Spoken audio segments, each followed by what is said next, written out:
नमस्ते दोस्तों, आप सबका एक बार फिर से स्वागत है आपके अपने YouTube चैनल सत्य सनातन में। उत्तर प्रदेश में चुनाव आने वाले हैं और AIMIM के अध्यक्ष असाउद्दीन ओवैसी ने कहा है कि वो वहां पर 100 सीटों पर अपने कैंडिडेट्स खड़ा करेगा।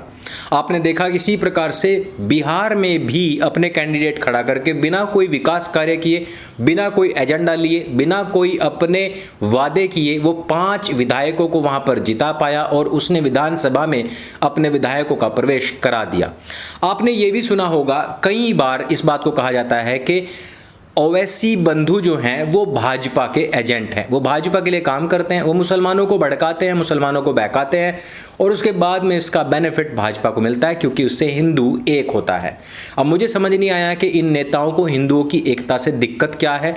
असाउद्दीन या उसका बाप या इसकी पार्टी किसका एजेंट है, इस पर आज हम बात करने वाले हैं कि उसको उभारा किसने था, उसको बनाया किसने था। लेकिन उससे पहले हमें उन नेताओं के विषय में सोचना चाहिए कि वो खुद किसके एजेंट हैं। राकेश टिकैत, जिसने कि खुद तानाशाही को बढ़ावा दिया, जो कि सुप्रीम कोर्ट के हर एक आदेश को दता बताते हुए, लतियाते हुए आगे बढ़ता जा रहा है, जो कह रहा है कि मेरे भाई का स्टिंग ऑपरेशन करने वाले रिपोर्टर्स को मैं देख लूंगा, अगर हमारे साथ मिलकर के चलना है तो चलो, नहीं तो इसका अंजाम तुम्हें भुगतना पड़ेगा। इस तरीके की तालिबानी सोच भला कौन व्यक्ति रख सकता है। आप लोग जान सकते हैं इस देश में तालिबानी विचारधारा किसकी रही है, किसने इस देश को इमरजेंसी में झोंका है, किसने इस देश के पत्रकारों को जेलों में ठूंसा है। ठीक उसी प्रकार की मानसिकता राकेश टिकैत की है, जो कि भाजपा का चच्चा जान बताता है ओवैसी को। राकेश टिकैत स्वयं कांग्रेस से 2 बार इलेक्शन लड़ चुके हैं और दोनों बार अपनी जमानत जब्त करवा चुके हैं। इसी कांग्रेस ने ओवैसी की पार्टी को जीवन दान दिया था, सबसे पहली ऑक्सीजन दी थी। क्या आप जानते हैं दोस्तों कि AIMIM के जो पूर्व अध्यक्ष सलाहुद्दीन ओवैसी यानी कि असद और अकबर के जो बाप थे, अब्बू जान थे, उसने भी इसी प्रकार से हिंदू मुसलमानों को अलग करने की राजनीति शुरू की थी। आपको यह भी पता होना चाहिए दोस्तों कि यही वो पार्टी थी और यही वो लोग थे, इन्हीं का वो खानदान था जिसने स्वतंत्र रूप से हैदराबाद को भारत से अलग करके पाकिस्तान में विलय करवाने की सबसे पहली वकालत की थी। असाउद्दीन ओवैसी के बाप सलाहुद्दीन ओवैसी की ये पार्टी भारत की आज़ादी के बाद में सबसे पहली बार प्रकाश में आई, लेकिन इसके पास में कोई भी सीट नहीं थी।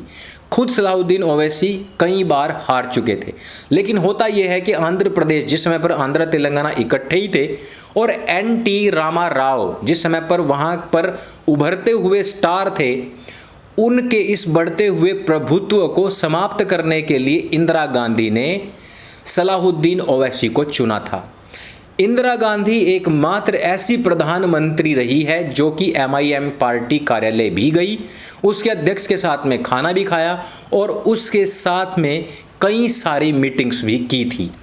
सिर्फ NT रामाराव को हराने के लिए इंदिरा गांधी ने मुसलमानों को एक मुश्त किया और उनको असद की पार्टी के नीचे ला करके खड़ा किया।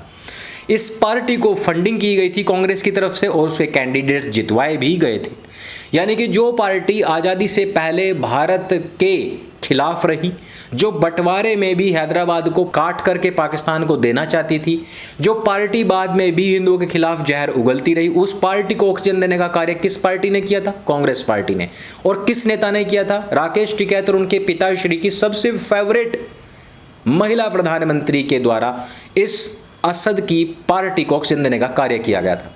इसके बाद में असद की इस पार्टी सलाहुद्दीन के समय काल में MIM को 4 विधायक मिले और 1 सांसद मिला। तकरीबन 20 साल से अधिक सलाहुद्दीन ओवैसी सांसद रहा हैदराबाद का, और उसके मरने के बाद में असद ओवैसी अभी तक सांसद है, कंटिन्यू।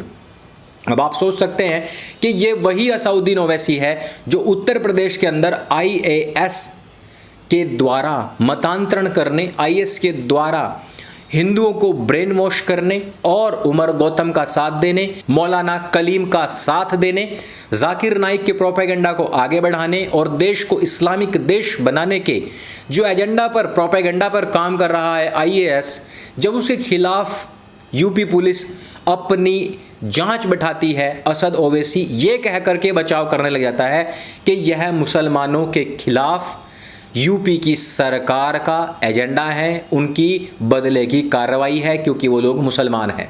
असद ओवैसी जो नेपाल में मरने वाले हिंदुओं को यह कह कर के बद्दुआएं देता है कि ये तो अल्लाह का अजाब है, जो यहाँ मरने वाले किसी हिंदू के विषय में कोई बात नहीं करता, हालांकि वो संवैधानिक पद पर है, हालांकि वो एक सांसद है, लेकिन वो हमेशा यही बातें करते हैं कि 15 मिनट के लिए पुलिस को हटा लो, हम देख लेंगे किस में ताकत है और किस में जोर है, कौन किसको मारता है।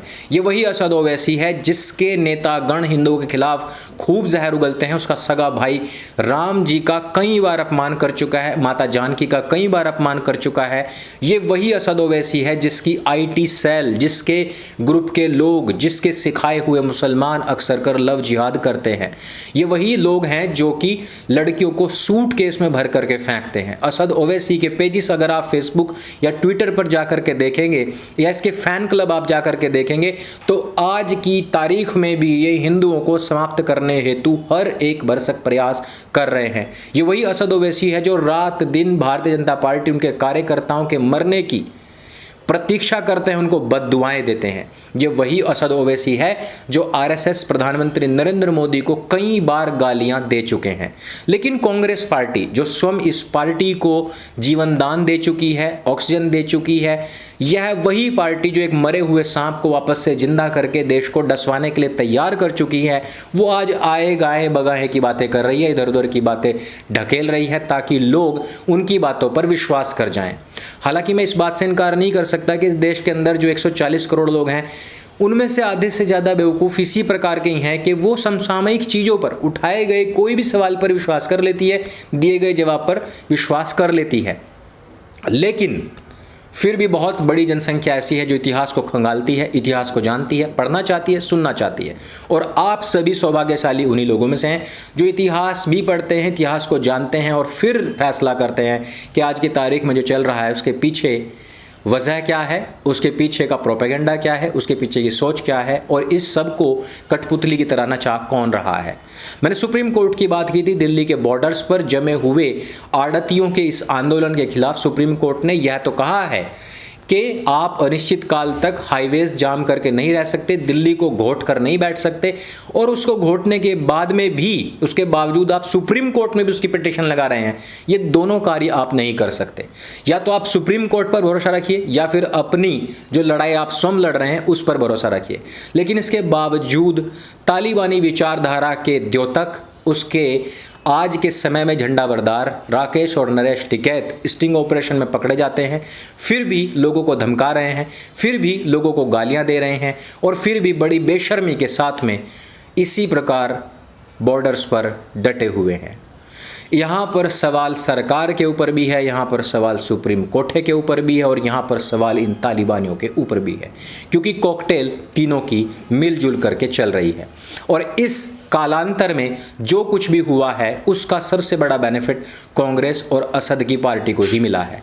ये हम सभी जानते हैं कि असद की जो पार्टी है और उसकी विचारधारा के जो लोग हैं वो CA, NRC, धारा 370, 35 से 3 तलाक के खिलाफ हैं और इन सब को रिपील करवाना चाहते हैं। किसान आंदोलन खड़ा ही सिर्फ इसलिए किया गया है ताकि यह जो आंदोलन है इसके एवज में हम जब किसान बिल वापस करवाएंगे तो पिछले दरवाजे से हम जोर दबाव इस बात का भी लगाएंगे कि हमारी जो मांगे थी वो क्यों पूरी नहीं की गई, और अगर वो मांगे पूरी हो गई तो देश किस गर्त में जा सकता है इसका आपको भी अंदाजा भी नहीं है।